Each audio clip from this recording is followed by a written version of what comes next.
Nah, kalau tadi kita sudah kenalan dengan apa itu BPH Migas, selanjutnya kita juga akan, kenalan dengan sosok perempuan yang menjadi kepala BPH Migas, Ibu Erika Retnowati. Saya akan bacakan terlebih dahulu, Ibu Erika Retnowati. Jadi Ibu Erika ini lahir di Kota Mataram pada tanggal 20 Juli 1963, kemudian saat ini dilantik menjadi Kepala BPH Migas sejak tanggal 9 Agustus 2021. Jadi Ibu Erika ini sudah hampir 1 tahun ya berada, menjadi kepala bagian dari, Kepala BPH Migas, ini berdasarkan, Kepres dari Presiden. Nah, selanjutnya juga Ibu Erika ini lulus dari Sekolah Tinggi Akuntansi Negara pada bidang akuntansi dan memperoleh gelar magister pada bidang administrasi dan kebijakan perpajakan dari Universitas Indonesia.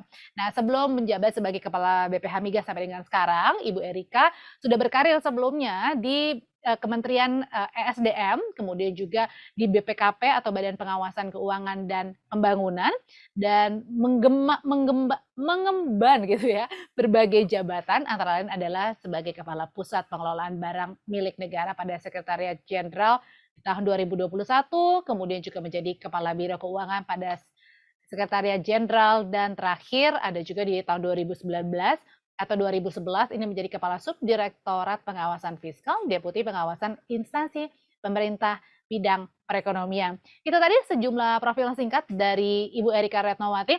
Saya penasaran, pasti kawan puan juga penasaran, seperti apa Ibu Erika ini memandang perempuan berdaya. Langsung aja kita punya rekamannya bersama dengan rekan saya, teman saya yang saya cintai, ada Jelia dari tim perempuan bersama dengan Ibu Erika Retnowati, dan ini merupakan wawancara eksklusif kami. Kita simak.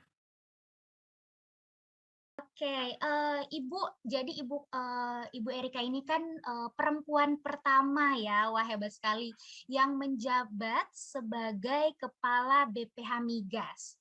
Dan Iya. saat itu Ibu jadi perempuan satu-satunya yang mengajukan diri, betul ya Bu ya? Jadi sebetulnya waktu di tahap awal pendaftaran waktu itu ada beberapa sih ya, saya sempat lihat daftarnya itu ada beberapa, ada 80 orang yang mendaftar, ada mungkin sekitar 7 atau 8 orang perempuan gitu ya. Tapi, pada saat seleksi administrasi ketika diumumkan kelihatannya tinggal saya gitu ya masuk ya. Oke. Nah, Ibu mungkin boleh diceritakan sedikit mungkin, setelah Ibu Erika tinggal sendiri tadi, gimana prosesnya sampai akhirnya sudah terpilih menjadi, Kepala BPH Migas pada saat itu, Bu? Iya. Jadi itu, prosesnya cukup panjang ya, Mbak, ya. Jadi itu dimulai di bulan, Februari 2021 sampai dengan selesai, sampai saya dilantik itu, bulan Agustus. Jadi berapa bulan tuh ya? Februari, Maret, April, Mei, Juni, Juli, Agustus, 7 bulan. 7 bulan atau 6 bulan, setengah tahun gitu ya prosesnya dari mulai pendaftaran. Jadi, waktu itu memang ada, kesempatan untuk seleksi ya, kebetulan kan komite di BPH Migas itu sudah habis masa kerjanya gitu kan. Sudah habis, kemudian dilakukanlah pengumuman untuk seleksi. Saya atas dorongan teman-teman dan juga dari pimpinan, dari atasan saya ikut mendaftar. Nah, tadi yang saya ceritakan awalnya ada sekitar 80, kemudian di seleksi administrasi itu tinggal 35 orang. 35 orang itu udah saya sendiri nih perempuannya, Mbak, gitu kan. Saya agak kaget Iya. juga, kok saya sendiri.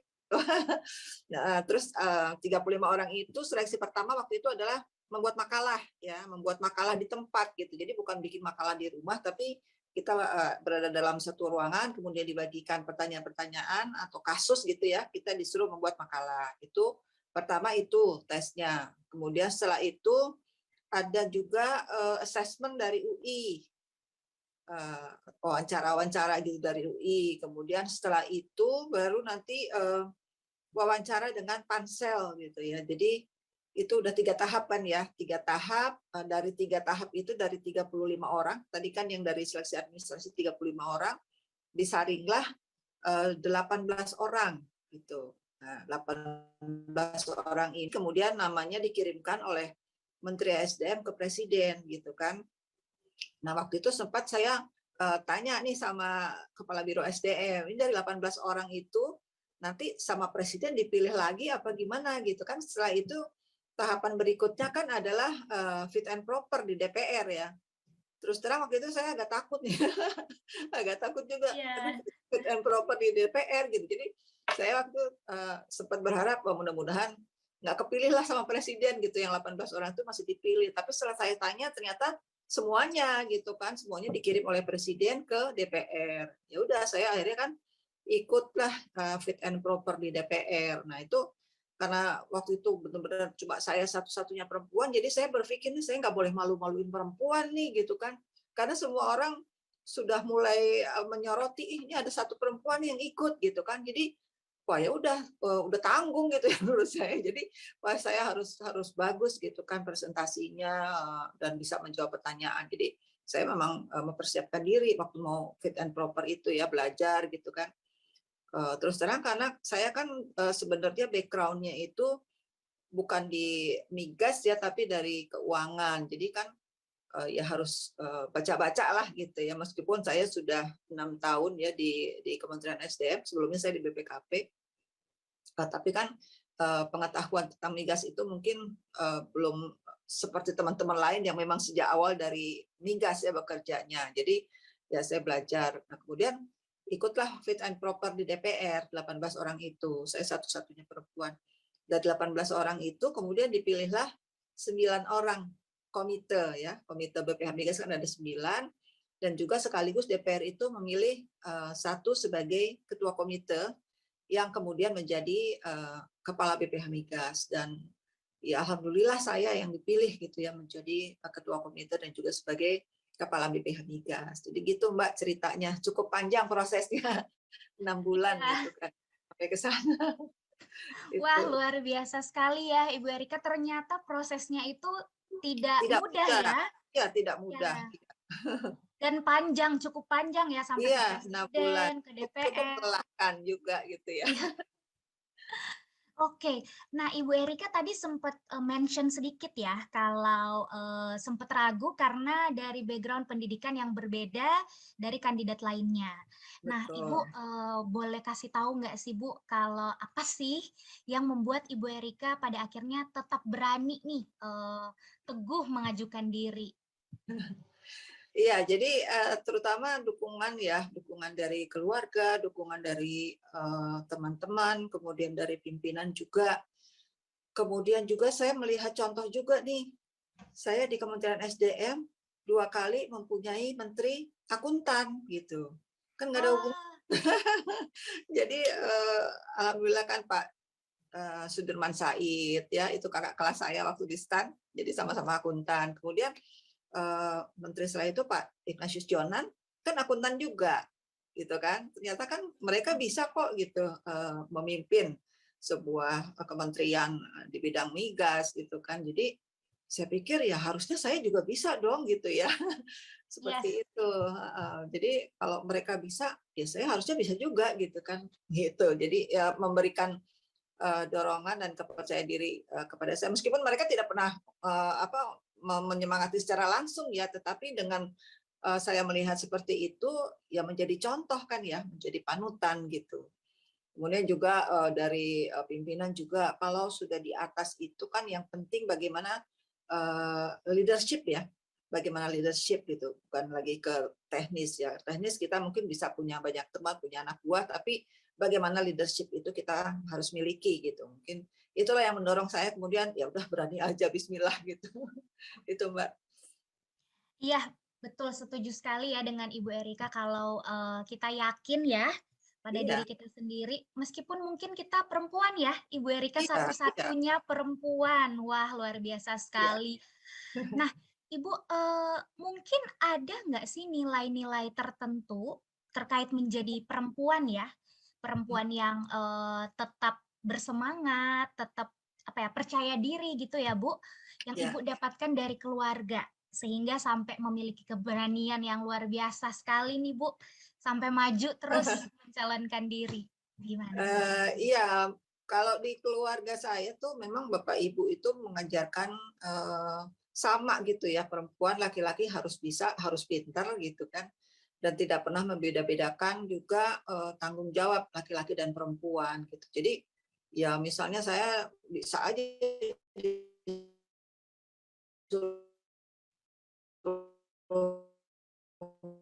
ngurus STM atau sekolah ngurus yang disuruh. Tapi memang bapak ibu saya mendidiknya seperti itu. Dan juga kebetulan ibu saya juga wanita bekerja gitu ya. Jadi saya melihat contoh juga gitu di keluarga, dan di lingkungan keluarga saya juga kebetulan saudara-saudara juga banyak yang bekerja juga gitu, dan ya alhamdulillah cukup sukses lah ya gitu di dalam pekerjaannya gitu. Mungkin itu juga sih yang memberikan dorongan ya, semangat kepada saya untuk saya juga bisa gitu. Itu mungkin. Yes, wah, luar biasa sekali ya Ibu. Saya nggak berhenti-berhentinya nih bilang luar biasa karena benar-benar luar biasa ya perjuangannya. Dan Iya, beneran tidak instan ya, kayak tadi harus menulis makalah, lalu iya, dihadapkan dengan banyak kandidat lain gitu ya Bu, apalagi iya, perempuan sendiri. Wah, pasti pasti juga ada tantangannya ya Bu ya, banyak tantangannya. iya, betul. Selama proses berlangsung, Ibu sempat nggak sih ada suara-suara yang menentang keputusan Ibu Erika, kayak mungkin mundur aja atau gimana? Hmm. Nah, kalau misalnya ada, Hmm. kira-kira nih itu dari mana sih asalnya dan Alhamdulillah bagaimana sih. respon Ibu? Nah, nggak ada sih Mbak, nggak ada yang menentang gitu, malah rata-rata mendorong ya, hampir semua tuh mendorong, ayo maju gitu, Wah, supaya ada perempuan. Jadi kebetulan kan di Kementerian SDM itu kan eselon satunya laki-laki semua gitu. Jadi memang banyak ini harusnya ada perempuan dong gitu. Jadi ayo Bu maju gitu, malah malah pada mendorong ya. Termasuk keluarga juga suami semua mendorong gitu. Jadi nggak ada sih kalau yang menahan atau menghalangi gitu, nggak ada sih, alhamdulillah. Iya. wah, alhamdulillah ya Bu ya. Berarti support sistemnya memang Ya, semua mendukung ya. betul, betul. Teman-teman juga mendukung. Oke, nah Ibu tadi kan sudah dijelaskan ya, udah dibagikan bagaimana support system yang Ibu Erika dapatkan ya dari keluarga, dari kerabat. Nah, Iya. apakah keluarganya Ibu Mm-mm. menampilkan atau mengutarakan kekhawatirannya nih soal pencalonan Ibu sendiri? Misalnya kayak takut Ibu Erikanya jadi kelewat sibuk kah? Atau waktu dengan keluarga jadi lebih sedikit mungkin? Kira-kira ada nggak sih Bu kayak Iya. gitu? Alhamdulillah enggak sih ya. Karena kan anak-anak juga tahu dari kecil tuh saya memang sudah bekerja gitu kan. Jadi mereka justru mendorong gitu, ayo mah ikut, ayo mah ini apa gitu. Kadang-kadang nyariin bahan atau bacaan atau bantuin lah gitu kan, formulir atau apa gitu. Jadi alhamdulillah sih mereka nggak keberatan, dan suami juga sangat mendorong ya, sangat mendukung gitu. Bahkan dalam 6 bulan itu ada saatnya saya aduh capek ya gitu. Oh, kenapa capek gitu, malah mendorong.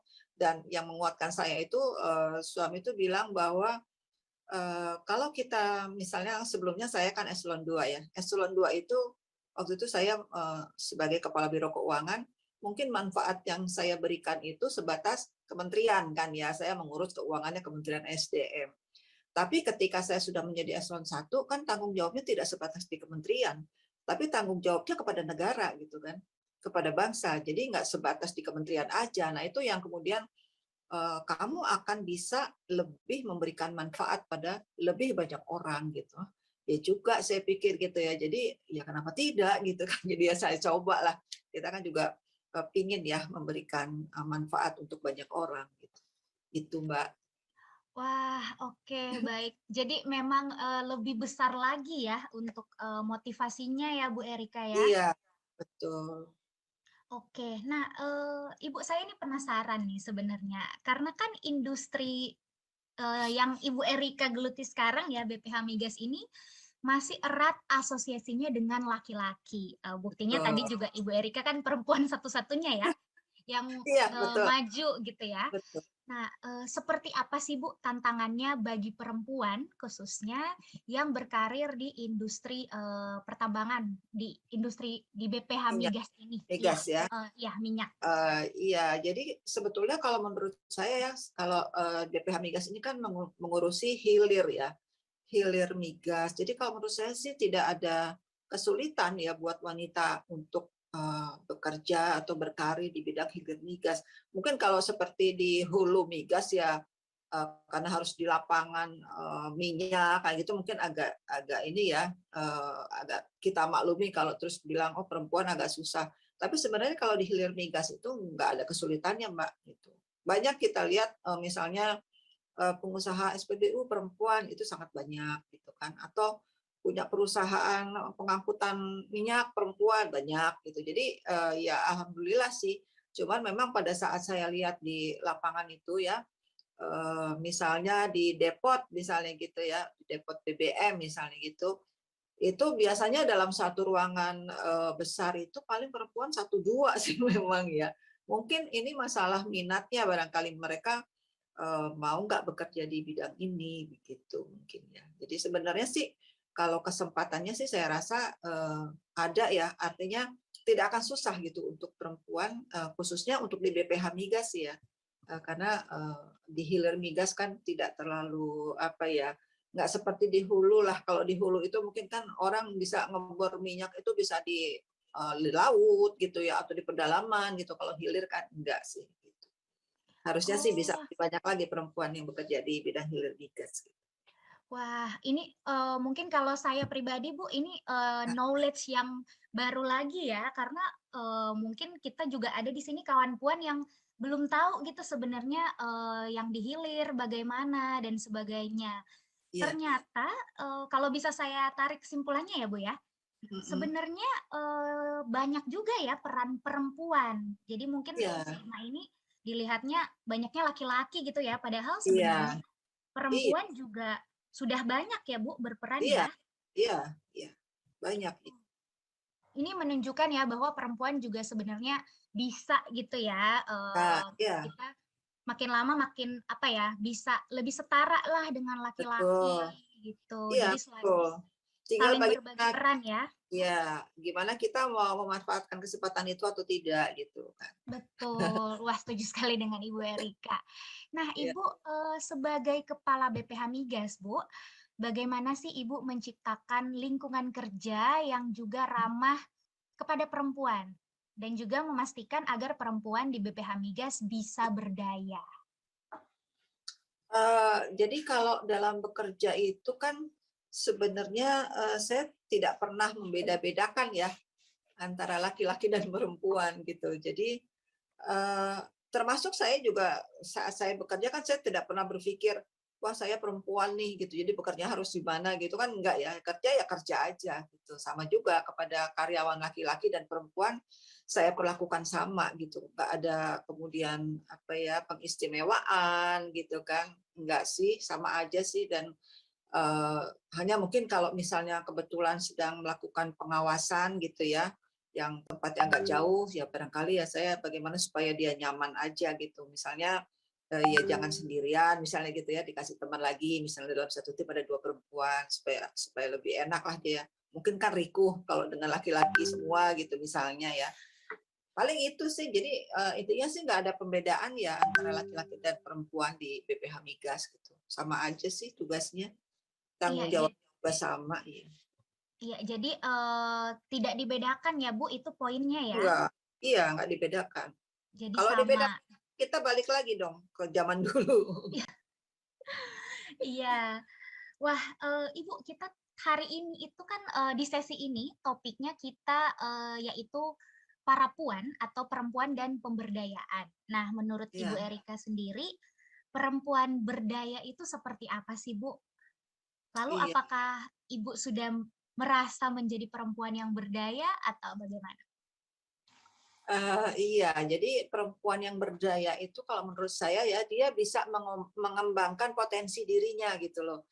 Jadi jangan kemudian apa ya pasif, kemudian diem aja di rumah misalnya gitu ya. Kalau di rumah bukan berarti kemudian tidak ini juga ya mengurus anak, mengurus rumah tangga itu kan juga sesuatu pekerjaan yang tidak mudah ya.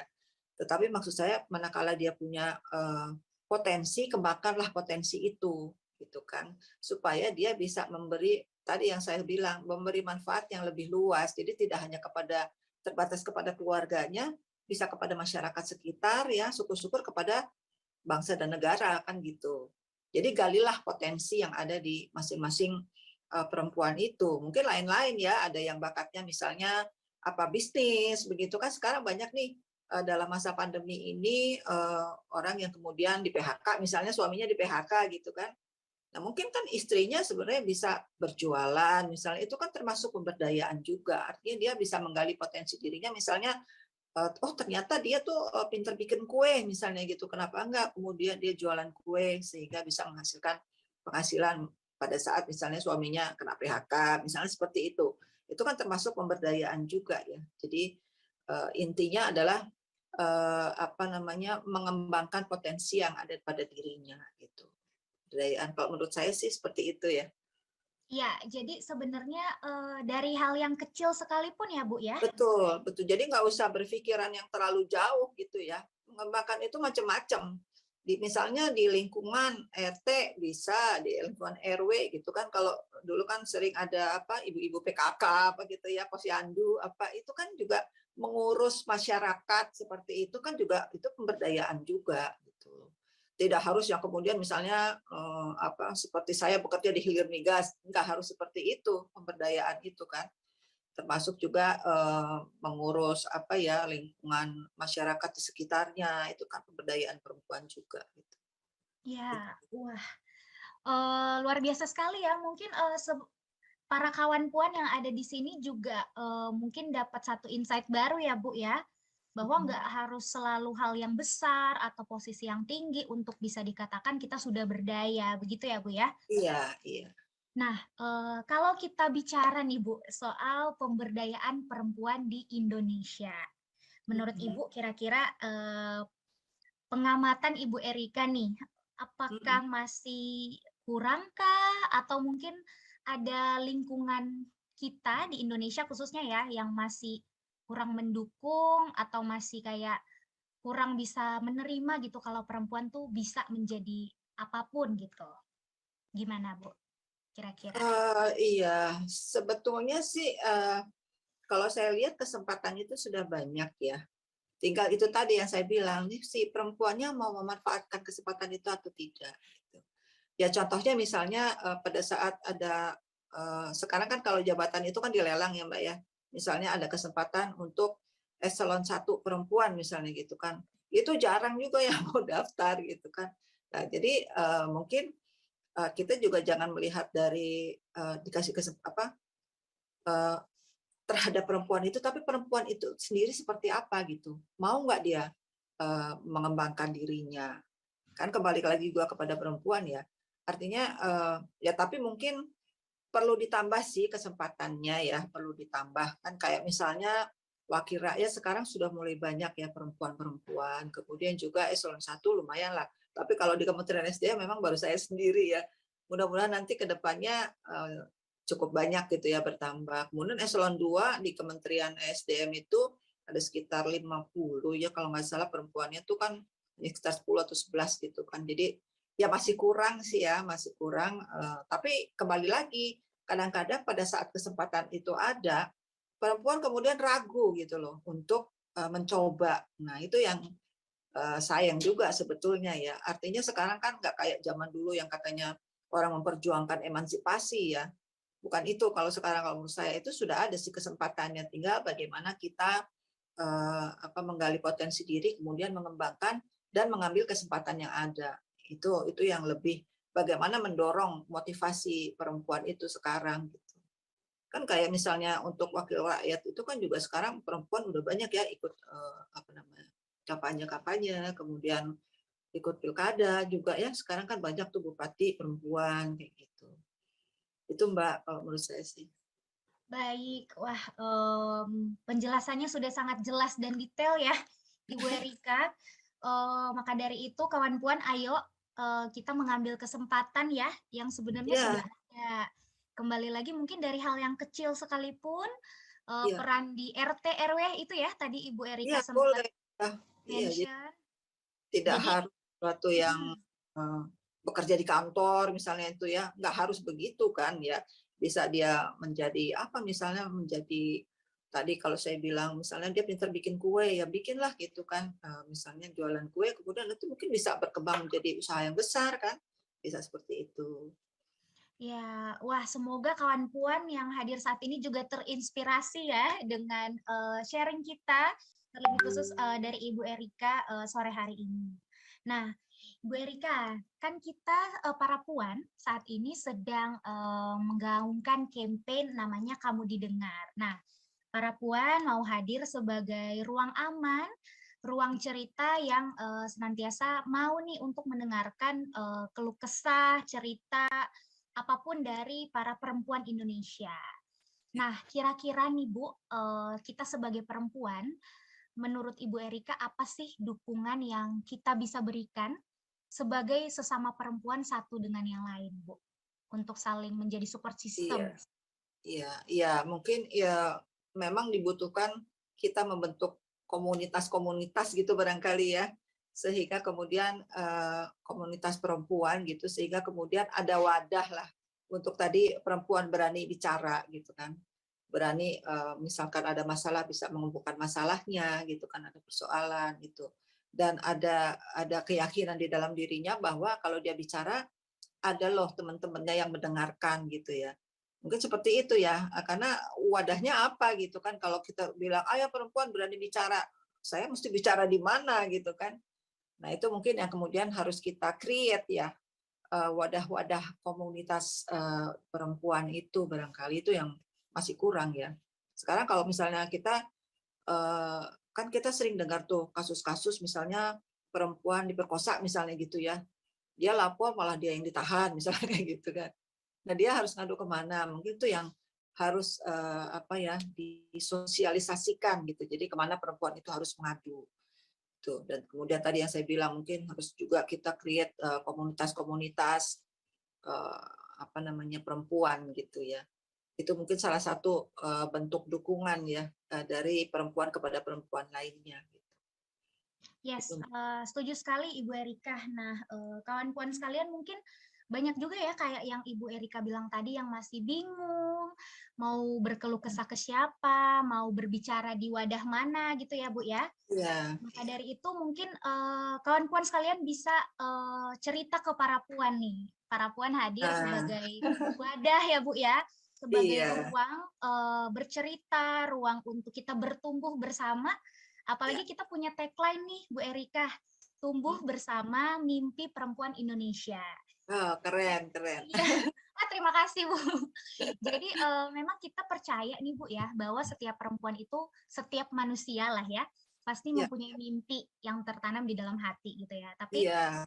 seringkali perempuan itu merasa minder ya. Kebanyakan mungkin kalau mau dibandingkan lebih banyak perempuan nih yang merasa minder dibandingkan laki-laki. Masa Apalagi sih? Apalagi Bu, kalau misalnya mungkin yang sudah berumah tangga gitu ya, sering Iya, kita dengar cerita kalau karena udah sibuk ngurus rumah nih, sehingga iya. pengen mewujudkan mimpinya tapi terhalang ini itu sebagainya gitu Bu. Hmm, hmm. Nah, itu seringkali tuh menjadi cerita gitu para kawan Iya, puan ya kita sapanya ya untuk iya, audiens. iya, iya. Jadi kita bersama-sama nih ya Bu ya, untuk saling mendengarkan karena Iya, sepatutnya kita sebagai perempuan itu saling support satu dengan yang lain. oh, iya, betul. Wah, sudah seru sekali ya Bu. Sepertinya kita udah jauh sekali nih perbincangan kita. Tapi Bu, saya mau tarik sedikit nih Bu kepada yang tadi. Saya mau bahas sedikit soal kepemimpinan. Tadi Ibu Hmm, Erika sudah sempat mention ya soal leadership. Nah, iya. kalau boleh tahu nih Bu, ketika sekarang Ibu sudah berada di posisi seorang pemimpin, apa Hmm. saja sih impact yang ingin Ibu berikan? Impact ya. Eh, impact terhadap organisasi BPH Migas sendiri, tentu saya ingin di masa kepemimpinan saya itu banyak muncul ide-ide baru untuk lebih mengembangkan, memajukan BPH, ya itu pinginnya seperti itu gitu ya. Tentu kan ini juga harus didukung oleh lingkungan ya, harus didukung oleh teman-teman, kemudian didukung oleh karyawan semuanya gitu. Jadi saya jangan jangan stuck gitu loh, jangan kemudian nanti orang bilang ah ada atau tidak yang pimpinan sekarang sama aja katanya gitu kan ya. Pengennya nanti ada sesuatu lah yang baru, sesuatu yang menjadi legend gitu pada saat nanti saya selesai. Pengennya sih seperti itu ya. Impact-nya itu bahwa dengan kepemimpinan perempuan gitu kan, barangkali ada sesuatu yang berbeda nanti yang dihasilkan dari BPH Migas gitu. Dan tentunya harapannya tentu yang akan lebih baik gitu kan, sehingga orang nanti akan melihat bahwa oh ternyata dengan dipimpin perempuan juga menjadi lebih baik gitu. Pinginnya sih seperti itu ya Mbak ya. Wah, amin. Semoga bisa terwujud ya, Bu ya. Dan mungkin sudah Ya, terwujud juga saat ini. amin. Amin. Nah, menurut pengalaman Bu Erika nih, ketika menjadi seorang pemimpin, khususnya pemimpin perempuan, apa saja sih Bu yang harus dipersiapkan? Mungkin Ibu Erika bisa memberikan tips bagi kawan puan yang ada di sesi hari ini supaya tidak lagi takut atau ragu untuk menjadi seorang pemimpin. Iya, jadi tentu pertama kita harus punya pengetahuan dong ya. Belajar itu wajib gitu kan. Kita nggak mungkin lah bisa menjadi seorang pemimpin kalau kita nggak punya pengetahuan gitu kan. Jadi ya memang harus belajar gitu kan. Kemudian juga harus kuat mental. Harus kuat mental tentunya kan gini. Kita sebagai perempuan misalnya sudah berkeluarga terus punya anak kecil-kecil. Ya memang masa yang tersulit itu pasti pada saat anak-anak itu balita ya. Yang namanya balita kan sering sakit ya. Nah, itu nanti kalau anaknya sakit gimana? Jadi artinya dia harus punya mental yang kuat gitu kan. Meskipun anaknya sakit, dia masih harus bisa fokus kepada pekerjaan, misalnya seperti itu. Harus bisa membagi-bagi pikirannya ya untuk pekerjaan dan juga untuk rumah gitu. Itu kan nggak mudah gitu kan. Kemudian juga dia harus mempersiapkan selain mental, fisiknya juga ya, karena kan tuntutannya lebih besar kepada perempuan kan. Jadi di kantor dia harus bisa bekerja sebagai karyawati dengan baik, di rumah dia harus bisa menjadi istri, bisa menjadi ibu yang baik juga gitu kan. Artinya dia punya banyak peran yang harus dia mainkan, yang semuanya itu tentunya ya kalau bisa berjalan dengan baik gitu kan. Jadi ya badannya harus sehat gitu kan. Jadi harus di maintain ya, dijaga kesehatannya, kemudian tadi mentalnya harus kuat gitu kan, dan harus bisa bagi-bagi waktu juga memang ya. Jangan sampai juga nanti misalnya sukses di kantor terus anak-anaknya nakal gitu atau ikut apalah menjadi pakai narkoba misalnya kan. Kadang-kadang ada juga ya seperti itu. Jangan sampai seperti itu. Artinya kantor dipikirin ya rumah juga dipikirin. Contohnya gini deh. Saya kebetulan waktu itu kan sering ke lapangan. Misalnya ngecek SPBU nih, ngecek solar misalnya gitu kan. Nanti habis ngecek solar tiba-tiba nanti ada yang WA si Mbak di rumah, Bu hari ini masak apa? Kita harus langsung switch tuh pikiran kita itu dari solar ke masakan gitu. Misalnya seperti itu, yang itu mungkin tidak akan dialami oleh para laki-laki gitu ya. Tapi perempuan harus bisa gitu, dan itu biasanya perempuan itu kan multi talent ya. Dia punya banyak bakat, kemudian dia multitasking, dia bisa mengerjakan beberapa pekerjaan dalam satu waktu. Kita akan sering mendengar seperti itu. Jadi untuk itu ya memang dia harus punya badan yang sehat, punya kekuatan mental juga gitu. Mungkin itu Mbak tipsnya ya untuk menjadi seorang pemimpin perempuan. Wah, baik. Terima kasih banyak Ibu Erika untuk tipsnya. Semoga bisa berguna ya dan dapat diterapkan oleh para perempuan, kawan puan sekalian yang sudah mengikuti sesi ini ya Bu ya. Wah, tidak terasa kita sebenarnya sudah di penghujung nih, Bu Erika.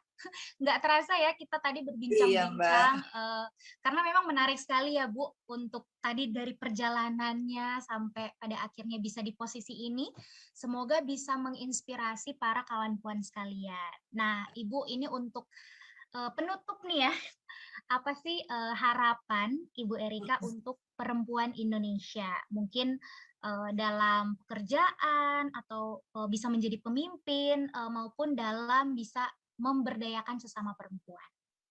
Ya, jadi untuk para perempuan Indonesia gitu ya, apalagi untuk terutama teman-teman yang bekerja di bidang energi gitu ya, para serikandi energi kita sebutnya gitu kan. Ayo jangan menyia-nyiakan kesempatan. Jadi kesempatan itu biasanya tidak datang dua kali. Mana ada kala kesempatan, ambillah kesempatan itu untuk bisa membuktikan bahwa perempuan juga bisa berkontribusi untuk bangsa dan negara. Itu yang saya ingin lakukan dari teman-teman perempuan semuanya. Gitu. Wah, tadi namanya Sri Kandi Energi ya? Wah, keren sekali namanya, Bu. Kita gitu, kita punya grup pimpinan lah ya perempuan di.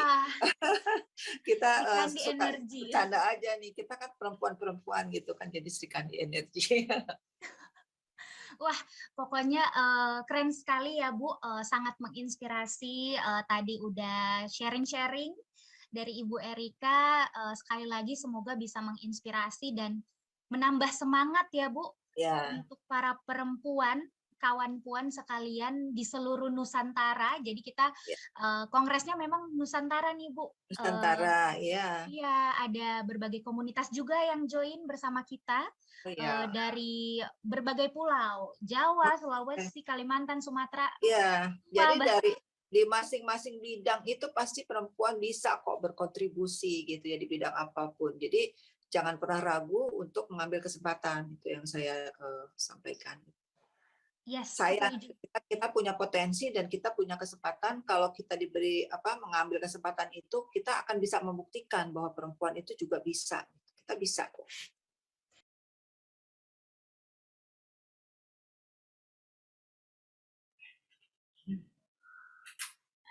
Oke, itu tadi ya kita sudah dengarkan, dan tentunya aku sendiri ya kawan puannya banyak banget mendapatkan insight dari seorang Kepala BPH Migas, Ibu Erika Retnowati bersama dengan Jelia tim dari para puan, bahwa kalau perempuan itu kita kawan puan ya ingin menjadi atau ingin menduduki posisi tertentu gitu ya untuk jabatan yang tinggi, ternyata bukan berarti kita sebagai perempuan itu dimudahkan dari segalanya, tetapi justru karena kita perempuan, kita harus menunjukkan bahwa kita ini bisa bersaing bersama dengan laki-laki, dan berdaya tadi menurut Ibu Erika adalah bisa menggali potensi, beradaptasi, dan juga harus punya peran yang banyak karena itulah perempuan. Nah, dalam rangka juga memperingati 1 tahunnya dari Arisan Para Puan, kemudian juga Hari Kartini, dan juga kita punya hashtag Kamu Didengar. Kalau tadi kita sudah mendengarkan banyak dari seorang Kepala BPH Migas, Ibu Erika Retnowati.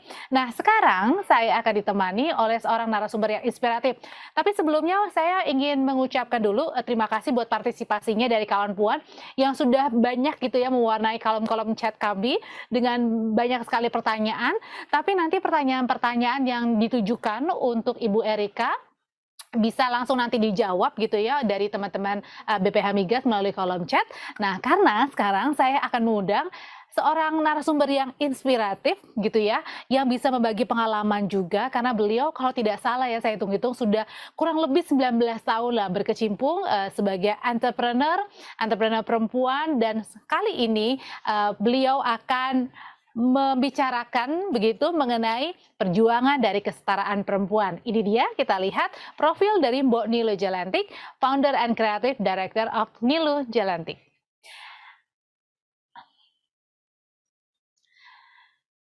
Oke, jadi Mbok Nilu ini adalah perempuan atau wanita yang lahir di Blitar. Maksud kami adalah di Batur, Bali. Dan ini untuk kawan puan, biografinya, profilnya bisa langsung dibaca saja. Oke, jadi ini banyak sekali ya, 19 tahun berkecimpung, tentu Mbok Nilu Jelantik punya banyak cerita yang kita akan dengarkan pada sore hari ini. Langsung saja, sekarang saya akan mau menyapa, ada Mbok Nilu. Saya nggak tahu nih, lagi di Bali atau di mana, saya akan nyapa. Halo Mbok Nilu. Hai, selamat sore Audrey. Oke, selamat sore. Bali. Mbok Nilu ini lagi di Bali ya, Mbok ya? Kalau saya lihat ini kayaknya lagi di galeri ya, atau di rumah nih? Iya, tadi rencananya mau balik ke kantor untuk acara dengan kalian menggunakan laptop, akan tetapi karena Mbok juga baru selesai podcast, jadi numpang numpang di toko Nilu Jelantik di Renon. Pakai HP numpang jadinya. Ya, meskipun jadi online tetap aja ya Bu ya, tetap profesional dan lain sebagainya itu tetap ya Bu ya. Tetap tak izin, boleh nggak gitu kan. Oke, Mbak Nilo, saya sering ngikutin Mbak Nilo perjalanannya di media sosial dan terima kasih Mbak Nilo sudah memberikan kesempatan juga untuk kami dan saya juga terima kasih loh untuk kawan Pol juga bisa memberikan kesempatan saya berbincang-bincang bersama dengan Mbak Nilo. Mbak Nilo sudah hampir 19 tahun ya kurang lebih ya berkecimpung sebagai entrepreneur begitu ya di Bali, timbul kemudian banyak perempuan-perempuan yang saya rasa sih banyak yang mau bilang makasih kepada Mbak Niluh gitu ya sudah memperjuangkan para perempuan terutama perempuan yang ada di Bali. Dalam sebuah tayangan video di YouTube, Mbak Niluh ini pernah ngomong nih bahwa berbisnis itu harus dengan purpose. Purpose-nya itu apa, Mbak? Mohon maaf, tunggu sebentar. Maaf karena gaptek. Berbisnis itu harus dengan purpose. Sama juga dengan hidup. Kita itu harus juga punya purpose, yaitu tujuan. Nah, di sini pada saat kita menjalankan usaha, baik itu menjalankan usaha ataupun berkarir, itu purpose-nya harus jelas. Nah, kalau menurut Mbak Niluh secara pribadi, misalnya pada saat kita masih muda ya, mungkin baru lulus sekolah SMA ataupun baru lulus kuliah, kita memiliki purpose mengabdi di sebuah perusahaan, untuk bekerja di sebuah perusahaan.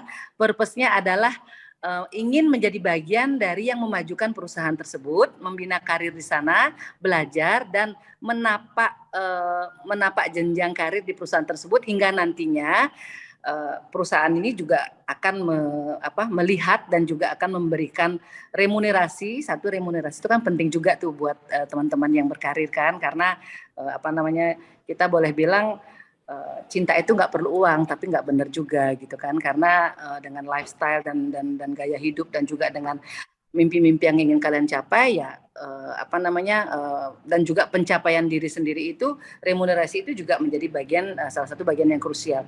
Nah, purpose ini adalah bagaimana kita menetapkan tujuan kita, akan tetapi tetap berada di jalur yang kita yakini. Kalau Mbak Niluh meyakininya di atas jalur kebenaran.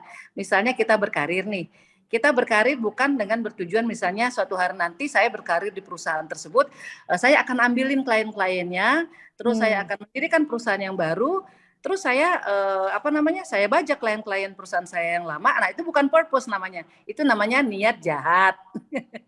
Jadi purpose itulah adalah buat Mbak Niluh tujuan yang kita miliki pada saat kita ingin mencapai sesuatu, dan tujuan tersebut adalah juga memberikan kebaikan tidak hanya untuk kita, akan tetapi juga untuk orang-orang di sekitar kita.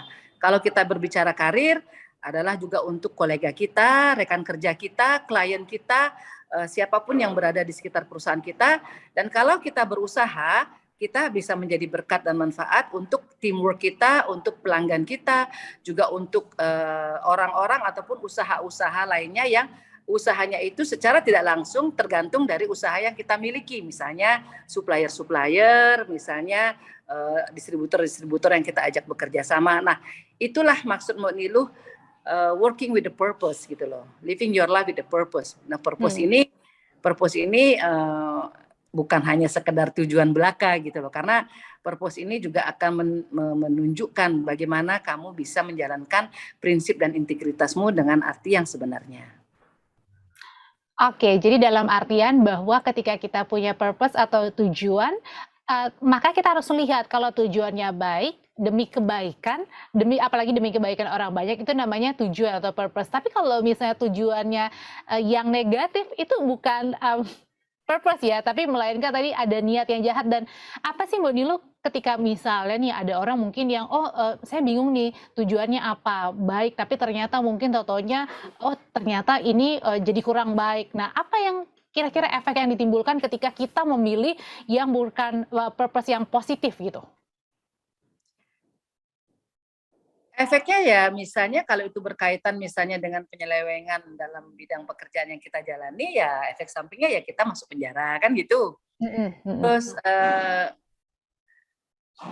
Terus kalau menurut Mbak Niluh pribadi, efek yang paling besar yang akan kita alami adalah dengan diri kita sendiri. Where is your pride? Where is your dignity? Where is your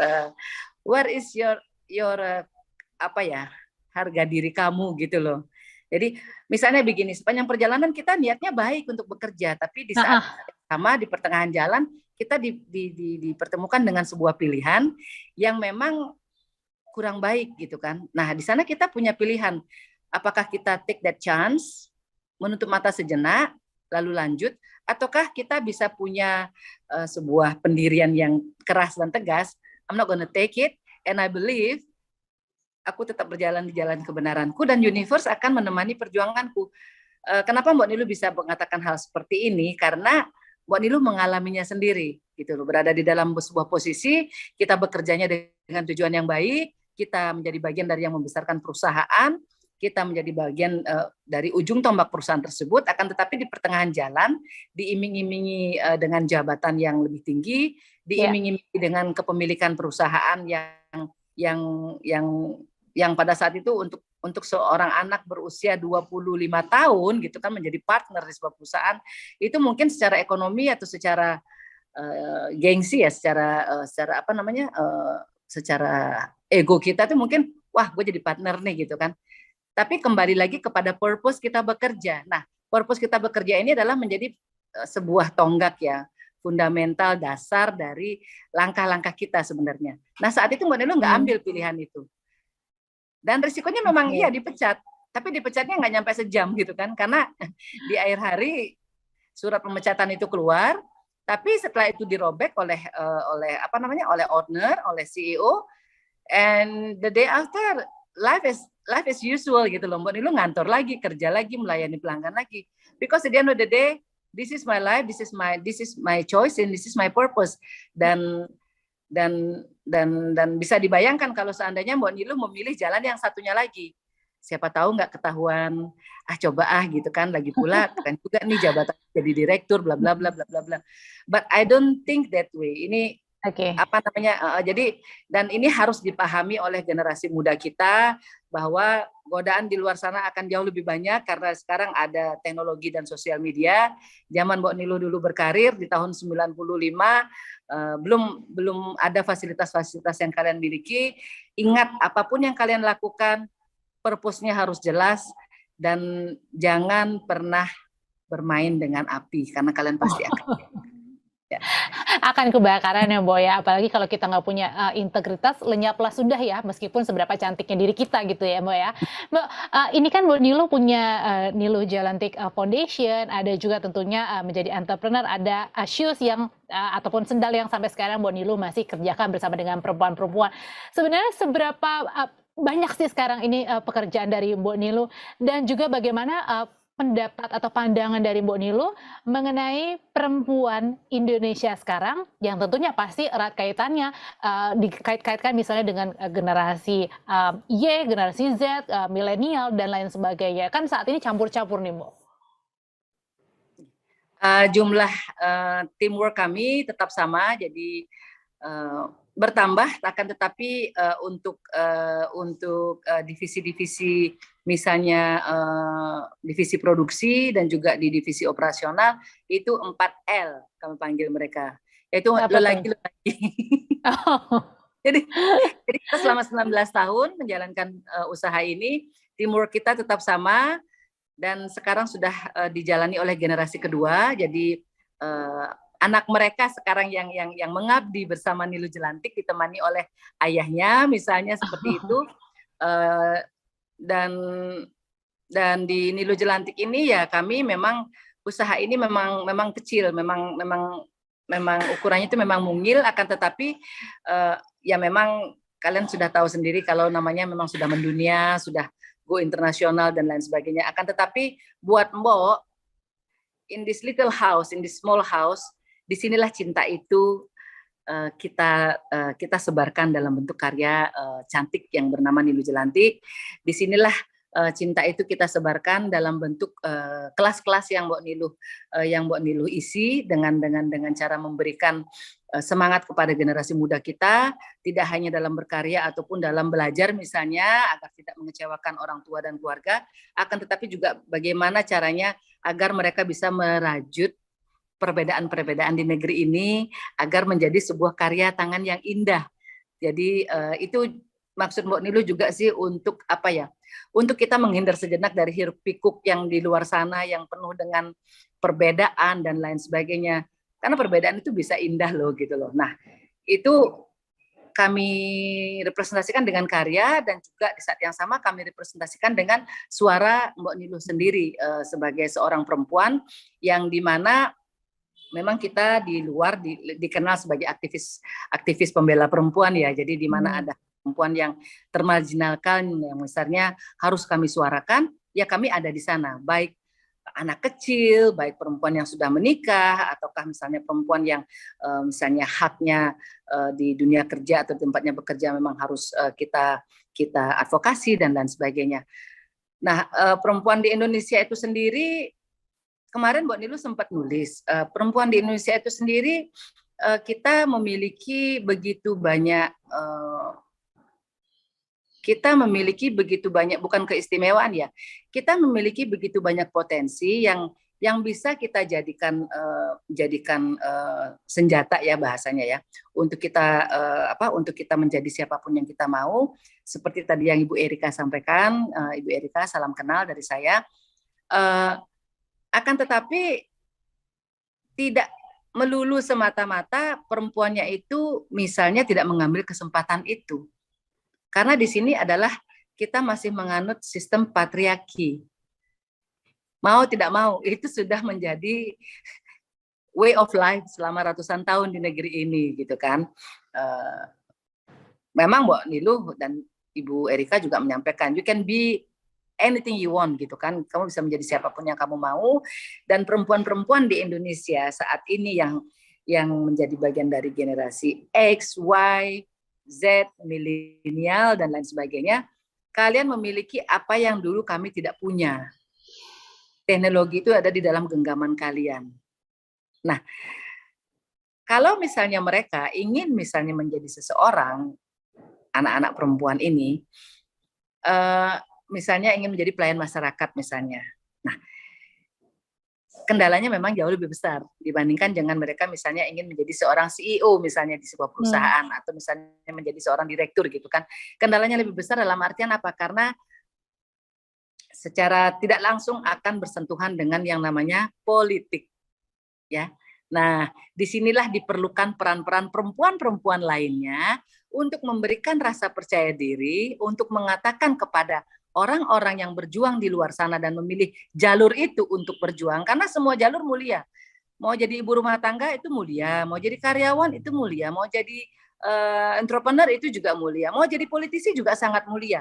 Setiap orang mempunyai perannya masing-masing dan di saat yang sama menjadi berkat dan manfaat untuk masyarakat dengan perannya masing-masing itu. Karena kita masih berada di sebuah negara Republik Indonesia yang masih sangat-sangat tergantung dari setiap keputusan politik dan juga undang-undang. Nah, disinilah peran-peran kalian, generasi muda, generasi yang juga sudah lebih senior, kalian harus paham, hidup itu hanya sekali.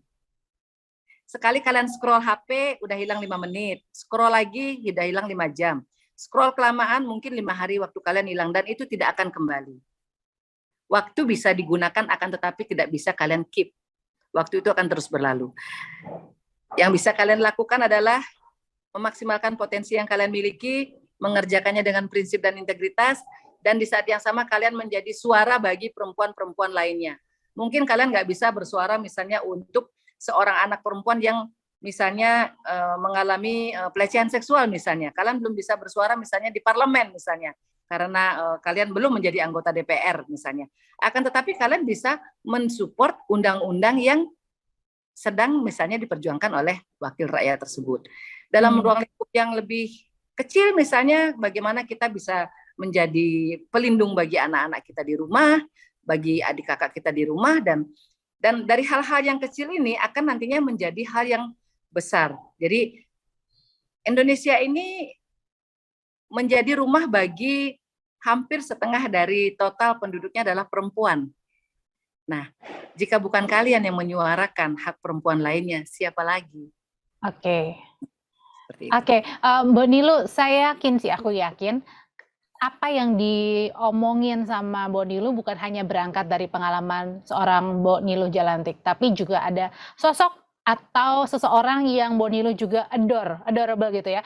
Saya nggak tahu siapa, tapi kira-kira mungkin Mbok Nilu bisa kasih gambaran nggak? Kira-kira siapa sih sosok yang menginspirasi Mbok Nilu sehingga apapun yang Mbok Nilu lakukan, yang omongkan itu juga menjadi sumber inspirasi buat orang juga.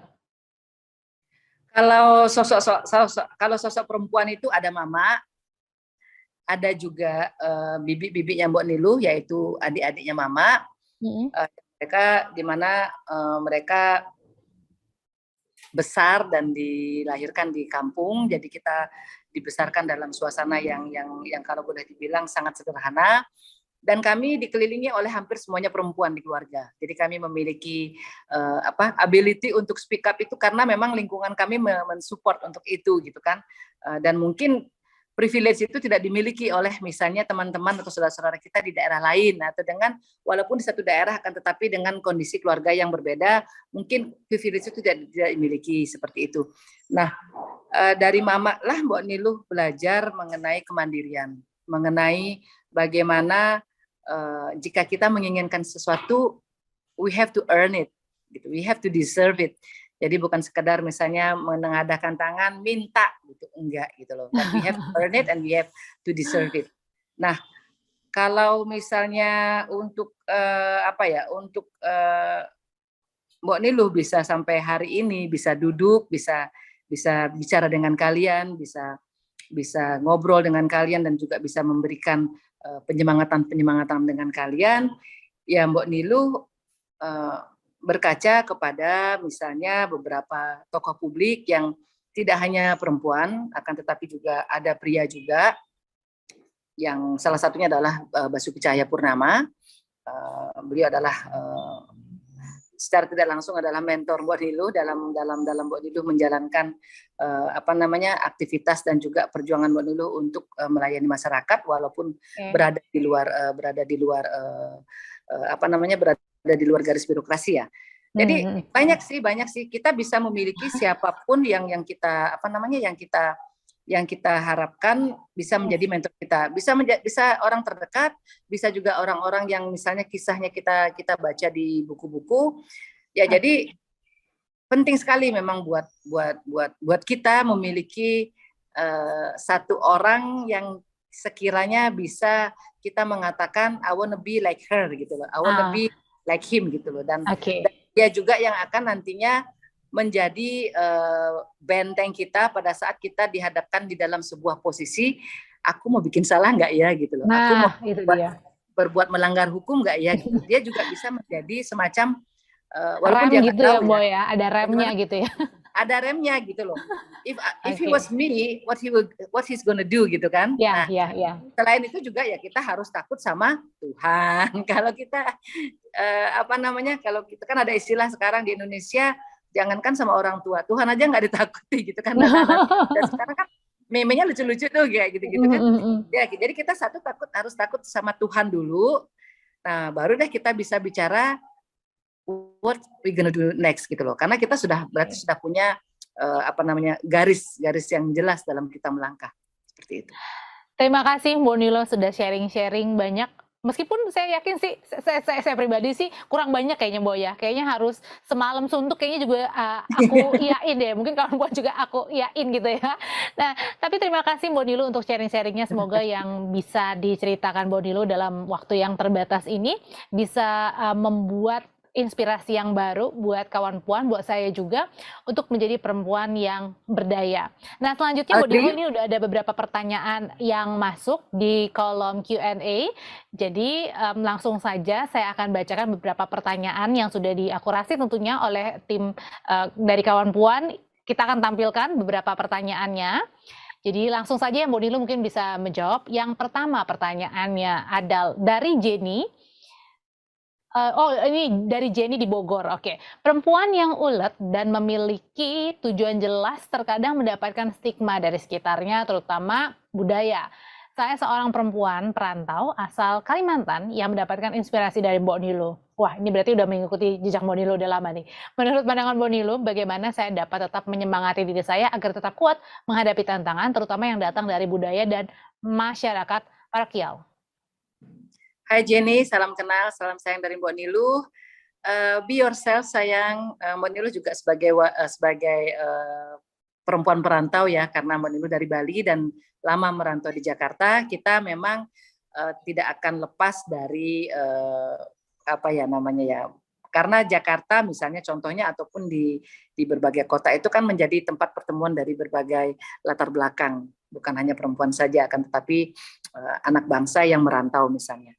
Untuk tantangan ataupun apa ya mungkin kendala yang kita hadapi ya, apa namanya obstacle gitu yang kita hadapi dari sisi budaya dan juga dari sistem masyarakatnya. We stay true to ourselves. Ingat pesan leluhur kita, bawa nama baik dari leluhur kita. Misalnya contohnya seperti Mbak Nilu ke Jakarta misalnya nih merantau. Mbak Nilu akan membawa pesan leluhur di dalam hati, melakukannya di dalam hati, jadi orang nggak perlu tahu kan gitu kan. Nah, di saat yang sama membawa nama baik leluhur-leluhur kita dari Bali, dan kita di mana bumi itu kita pijak, di sana langit kita junjung. Jadi contohnya nih, misalnya Mbak Nilu kalau ke daerah Jawa Barat, nggak mungkin Mbak Nilu pakai celana pendek gitu misalnya kan, atau misalnya kalau Mbak Nilu lagi sedang mengajar di Pulau Sumatera, nggak mungkin Mbak Nilu pakai gaun misalnya yang tidak pakai lengan gitu kan misalnya kan. Jadi dengan itu kita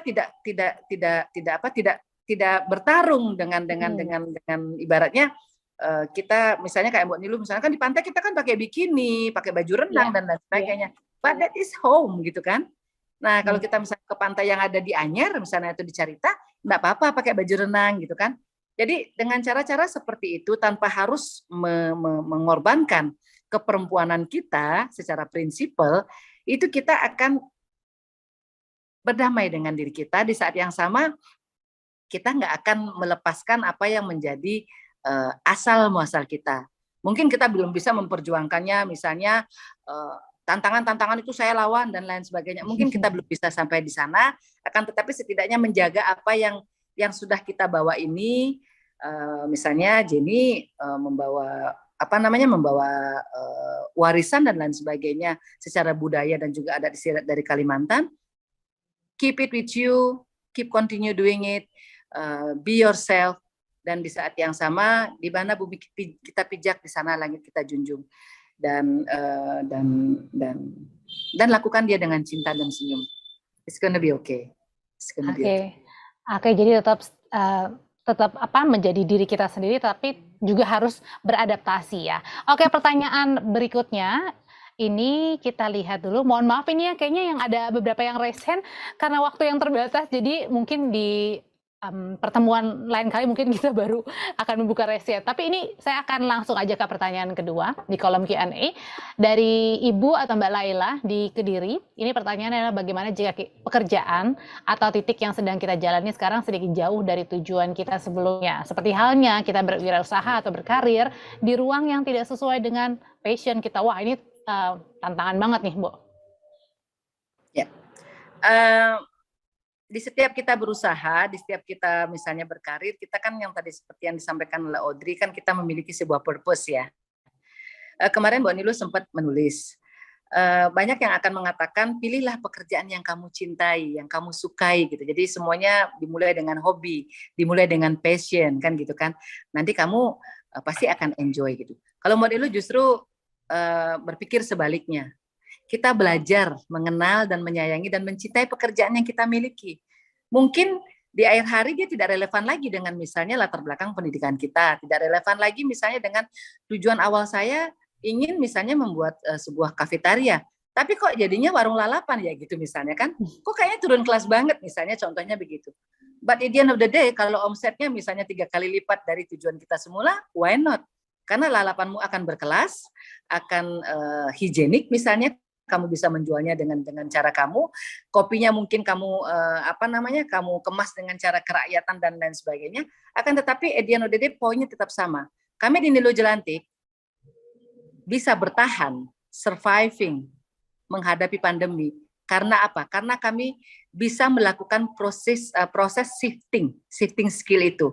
Kalau kita bicara merek misalnya, gengsi banget gitu kan Nilu Jelantik kok bikin hal-hal yang kayaknya remeh-temeh misalnya masker gitu kan.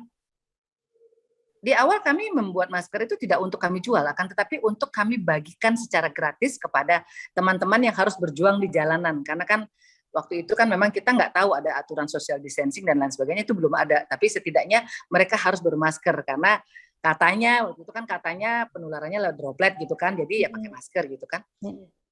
Tapi sepanjang perjalanan apa yang kami lakukan dengan niat mulia tersebut itu akhirnya mendatangkan banyak permintaan. Apakah kita menolak? Kita sempat nolak sih 2 hari gitu, kita tolak gitu, kita mohon-mohon gitu kan, kita nggak jual. But at the end of the day, pintu itu sudah tertutup. COVID udah ada di negeri ini, terus masa jendelanya juga kita ganjel dengan gembok gitu kan. Akhirnya apa? Pintu itu kita tutup, jendelanya kita biarkan dia terbuka, di saat yang sama prinsip kita nggak berubah. Belajar, bekerja, bersyukur, dan berbagi. Dan semuanya bisa jalan dengan apa? Dengan kita menurunkan sedikit ego kita, menjalankan sesuatu yang memang tadinya kita pikir bukan passion kita, tapi dia relevan. Kenapa? Karena masih menggunakan mesin jahit, karena bisa memperjuangkan penenun-penenun dan pembatik. So, purpose ini penting banget, menjadi berkat untuk orang lain. Nah, kalau misalnya bidang usahamu misalnya kurang masuk di hatimu, kurang seret di, kayaknya kurang oke gitu kan, nggak enak banget ngomongnya sama teman, aku bikin ini gitu misalnya kan. But hati kecilmu, kalau hati kecilmu mengatakan dengan usaha ini aku bisa menjadi berkat untuk 20 orang UMKM lainnya, untuk 10 supplier yang lainnya, why not gitu loh. Jadi pikirkan dulu titik jenuh tersebut, permasalahannya ada di mana. Jika memang mentok banget, silahkan misalnya memulai, tapi kamu harus paham kamu memulainya kembali dari nol. Dan kamu harus mempertanggungjawabkan orang-orang yang sudah mengikuti kamu mungkin dari beberapa tahun yang lalu ini dengan mengikuti pasienmu yang di awal itu. Nah, kamu harus jangan bilang, oh saya bosen di usaha ini, udah kamu pulang aja, misalnya saya usaha lain ya. Kita tidak akan melakukan hal seperti itu. Jadi otomatis kamu mau shifting skill atau shifting your business, mereka pun akan mengikuti kamu gitu loh. Oke. So, ya, jadi itulah yang sebenarnya menjadi passion dalam kita menjalankan usaha, bukan hanya sekedar melihat dari sisi jenis usaha dan juga revenue dan lain sebagainya. Dan untuk sorry sayang dan Mbak Nilu potong sebentar, untuk teman-teman UMKM yang lainnya, jika kalian memiliki bidang usaha, memiliki produk, hasil karya, kuliner, kerajinan tangan dan lain sebagainya, kalian bisa memanfaatkan Instagram untuk memasarkan hasil karya kalian. Kalian bisa men-tag akun Mbok Niluh Jelantik, yaitu Niluh Jelantik di Instagram. Bisa di story, karena nanti otomatis akan langsung nanti di-repost oleh anak-anak. Dan dampak positifnya sangat besar bagi ribuan UMKM, tidak hanya di Bali juga di Indonesia. Dan jika untuk berkomunikasi, kalian nanti bisa mengirimkan direct message ke Mbak Niluh untuk tips-tips lainnya. Terima kasih. Jadi intinya adalah belajar tadi, berbagi dan juga bersyukur, atau belajar, bersyukur dan juga berbagi. Kalau lupa salah satunya, kita balik lagi, harus kembali lagi belajar, bersyukur dan juga berbagi.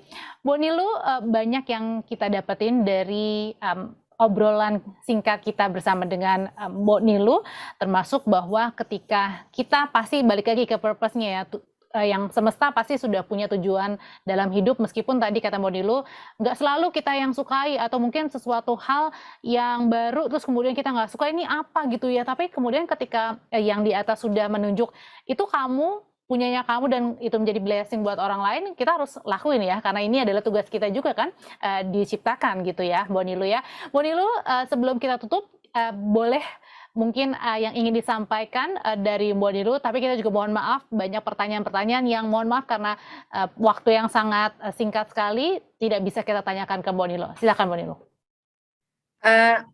Untuk kalian nanti bisa mencatat nomor HP Mbok Niluh di 0817 567 888. Mbok Niluh ulangi lagi, 0817 567 888. Nanti kita bisa berkomunikasi di sana. Mohon maaf jika responnya agak sedikit terlambat karena seharinya kami menerima ratusan pesan. Jadi akan tetapi jika Mbak Nilu sudah membaca, Mbak Nilu pasti akan merespon pesan kalian. Kita saling menguatkan, stay true to yourself, apapun yang kalian lakukan, apapun yang kalian kerjakan, kalian berhak menjadi siapapun yang kalian mau, apapun yang kalian mau, namun jangan pernah lupa meraihnya dengan prinsip dan integritas. Dan dalam hidup itu harus melalui setiap prosesnya. So there is a saying, there is no elevator to success gitu. Jadi nggak ada tangga berjalan menuju keberhasilan. Kita harus menapak tangga manualnya satu persatu, dan jangan pernah berhenti mencintai tanah kelahiran kalian, karena Indonesia ini indah sekali. Kembangkan bakat dan kemampuan kalian dengan melihat potensi-potensi yang ada di sekitar kalian. Dan please, suatu hari nanti Mbak Nilu ingin melihat beberapa atau satu di antara kalian nantinya akan menjadi pelayan bagi negeri ini. Terima kasih. Mbak Nilu Jelantik, terima kasih, sehat-sehat selalu. Salam buat perempuan yang ada di Bali, tidak hanya perempuan ya, semua masyarakat di Bali. Salam cinta dari kita semuanya yang ada dimanapun yang saat ini menyaksikan dari anniversary-nya para puan. Sampai jumpa lagi Mbak Nilu. Happy anniversary para puan. Love you. Bye.